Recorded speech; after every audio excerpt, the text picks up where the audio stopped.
Exodus chapter 12, 1. The Lord said to Moses and Aaron in Egypt, "This month is to be for you the first month of your year. Tell the whole community of Israel that on the 10th day of this month each man is to take a lamb for his family, one for each household. If any household is too small for a whole lamb, they must share one with their nearest neighbor, having taken into account the number of people there are. You are to determine the amount of lamb needed in accordance with what each person will eat. The animals you choose must be year-old males without defect, and you may take them from the sheep or the goats. Take care of them until the 14th day of the month, when all the members of the community of Israel must slaughter them at twilight. Then they are to take some of the blood and put it on the sides and tops of the door frames of the houses where they eat the lambs.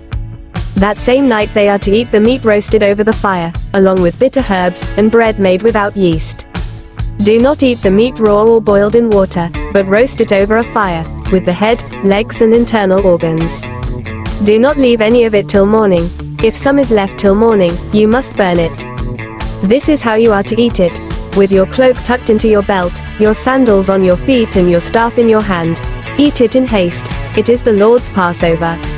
On that same night I will pass through Egypt and strike down every firstborn of both people and animals, and I will bring judgment on all the gods of Egypt. I am the Lord. The blood will be a sign for you on the houses where you are, and when I see the blood, I will pass over you. No destructive plague will touch you when I strike Egypt. This is a day you are to commemorate. For the generations to come you shall celebrate it as a festival to the Lord, a lasting ordinance. For 7 days you are to eat bread made without yeast. On the first day remove the yeast from your houses, for whoever eats anything with yeast in it from the first day through the 7th must be cut off from Israel. On the first day hold a sacred assembly, and another one on the 7th day. Do no work at all on these days, except to prepare food for everyone to eat. That is all you may do. Celebrate the festival of unleavened bread, because it was on this very day that I brought your divisions out of Egypt. Celebrate this day as a lasting ordinance for the generations to come.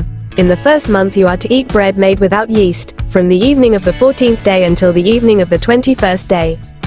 For 7 days no yeast is to be found in your houses, and anyone, whether foreigner or native born, who eats anything with yeast in it must be cut off from the community of Israel.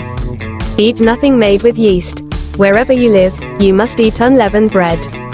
Then Moses summoned all the elders of Israel and said to them, "Go at once and select the animals for your families and slaughter the Passover lamb. Take a bunch of hyssop, dip it into the blood in the basin and put some of the blood on the top and on both sides of the doorframe. None of you shall go out of the door of your house until morning.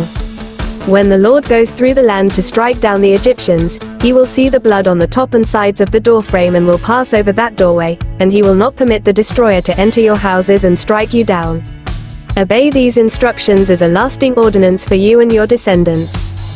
When you enter the land that the Lord will give you as he promised, observe this ceremony. And when your children ask you, 'What does this ceremony mean to you?' then tell them, 'It is the Passover sacrifice to the Lord, who passed over the houses of the Israelites in Egypt and spared our homes when he struck down the Egyptians.' Then the people bowed down and worshipped. The Israelites did just what the Lord commanded Moses and Aaron. At midnight the Lord struck down all the firstborn in Egypt, from the firstborn of Pharaoh, who sat on the throne, to the firstborn of the prisoner, who was in the dungeon, and the firstborn of all the livestock as well. Pharaoh and all his officials and all the Egyptians got up during the night, and there was loud wailing in Egypt, for there was not a house without someone dead. During the night Pharaoh summoned Moses and Aaron and said, 'Up, leave my people, you and the Israelites. Go, worship the Lord as you have requested. Take your flocks and herds, as you have said, and go, and also bless me.'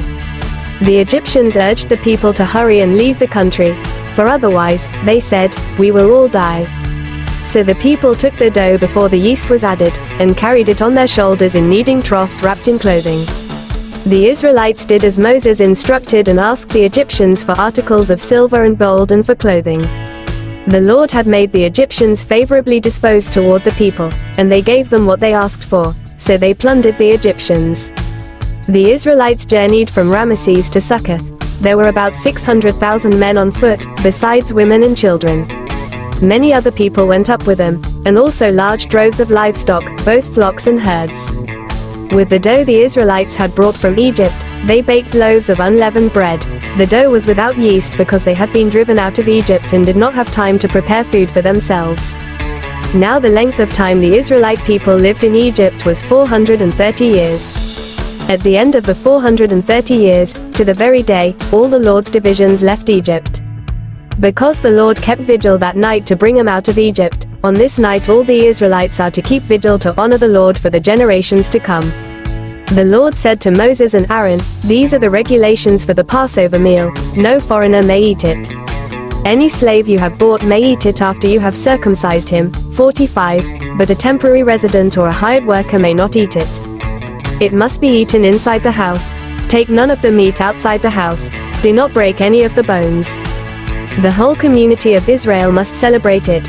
A foreigner residing among you who wants to celebrate the Lord's Passover must have all the males in his household circumcised, then he may take part like one born in the land. No uncircumcised male may eat it. The same law applies both to the native born and to the foreigner residing among you. All the Israelites did just what the Lord had commanded Moses and Aaron. And on that very day the Lord brought the Israelites out of Egypt by their divisions.